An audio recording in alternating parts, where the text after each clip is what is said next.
Ka-express nitong July 11, isang viral video ang kumalat sa social media na nagpakita kay Kevin Kembao habang nagpa-private workout sa harap ng mga NBA scouts sa US.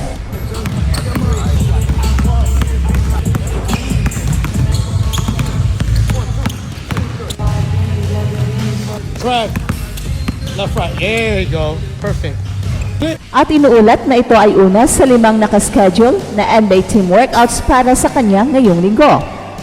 Ito ang pinakamalakas na indicator na si Kevin, kahit hindi galing sa NCAA, ay mapagkatiwala ang NBA prospect. Ang kanyang 6'7" frame, katalinuhan sa court bilang isang point forward, ay isang asset. Ito ang bagong klaseng scout profile ng modern NBA.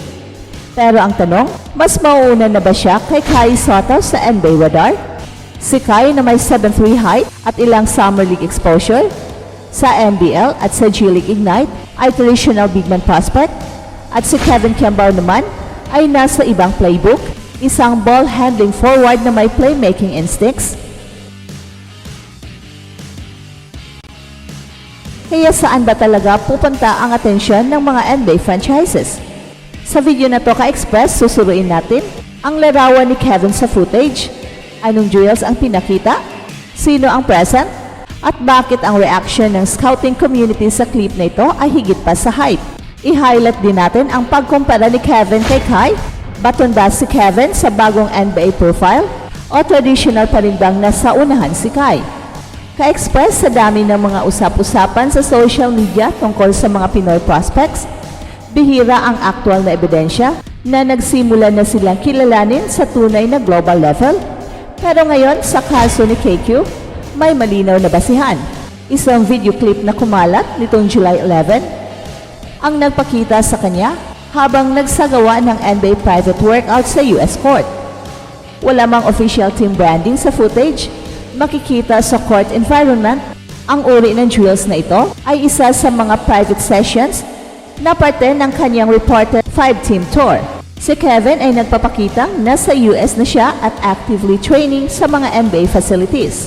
Ang sinabi ng mga observers, kabilang ang ilang overseas Filipino basketball coaches, ay posibleng may Sacramento connection ang initial workout location dahil sa training context ng lugar. Hindi rin nalalayo ang posibilidad na ilan sa mga teams na ito ay nag-monitor na kay Kevin Kembao bago pa man ang official draft process. Well, sa totoo lang, hindi ito basta tryout.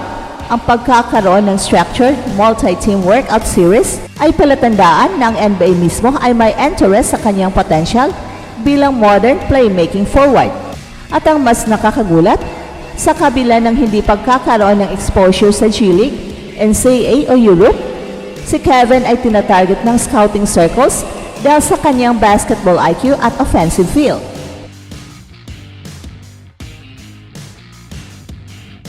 Isang profile na bihirang makita sa isang UAP developed player. So dito pa lang, iba na ang kwento niya kumpara sa mga typical na prospect mula sa Asia. At sisilipin din natin kung ano ang mga posibleng implications nito para sa NBA pipeline ng Pilipinas at kung saan lulugar si Kai sa comparison na ito. Ka-express, para maintindihan kung bakit seryoso ang NBA interest kay KQ, kailangang ilagay sa konteksto ang klase ng player na hinahanap ng liga ngayon. Sa modern NBA, hindi na sapat ang taas o athleticism lang. Ang hinahanap ng mga coaches at general managers ay mga connectors, mga players na marunong magbasa ng depensa, makahanap ng open man at kayang mag-operate bilang decision maker sa half-court sets. Sa video na lumabas, malinaw na ito mismo ang pinapakita ni Kevin. Ball handling, passing drills at movement reads na tumutok sa kanyang cerebral game, hindi lang physicality. Ang tinatawag ng mga scouts na big initiator role, isang hybrid na point guard at forward, ay mataas na demand ngayon. Sa international context, gaya ng kay Josh Giddey ng Australia, si Danny Avdija ng Israel, o kahit si Franz Wagner ng Germany, naging valuable asset sila dahil sa kakayahan nilang gawing fluid ang opensa kahit hindi primary scorer. Sa Pilipinas, si KQ ang pinakamalapit sa ganitong prototype.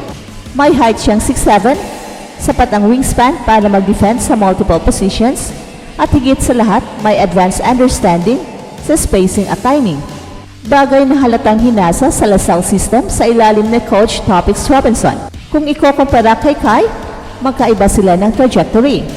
Si Kai ay traditional big man na ang lakas ay nasa rim protection at pick and roll offense. Pero sa NBA landscape ngayon, ang mga bigs na hindi consistent sa shooting at perimeter defense ay kadalasang nahuhuli sa rotation. Hindi ito pagbagsak kay Kai, kundi replikasyon ng realidad ng liga at posibleng dahilan kung bakit mas maraming teams ngayon ang gustong tingnan ang profile ni KQ bilang mas system integrated talent. Well, hindi ibig sabihin ito na panis si Kai, pero malinaw na may strategic edge si Kevin sa aspeto ng versatility, basketball decision making, at positional flexibility. At tingnan rin natin kung ano ang ibig sabihin nito para sa Gilas program at sa Philippine basketball bilang talent pipeline. Ka-express, kung may isang malinaw na mensahe, ang viral NBA workout ni KQ, ito ay ang pagbubukas ng bagong pinto para sa mga Pinoy basketball players.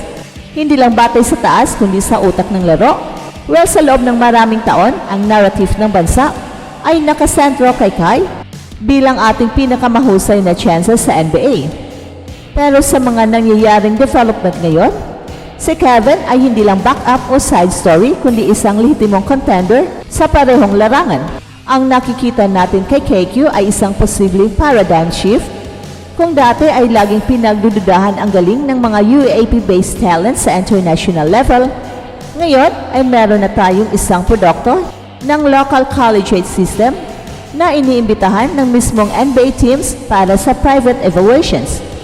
So, ibig sabihin nito, may posibilidad na ma-validate hindi lang si Kevin, kundi ang buong grassroots pipeline ng Pilipinas.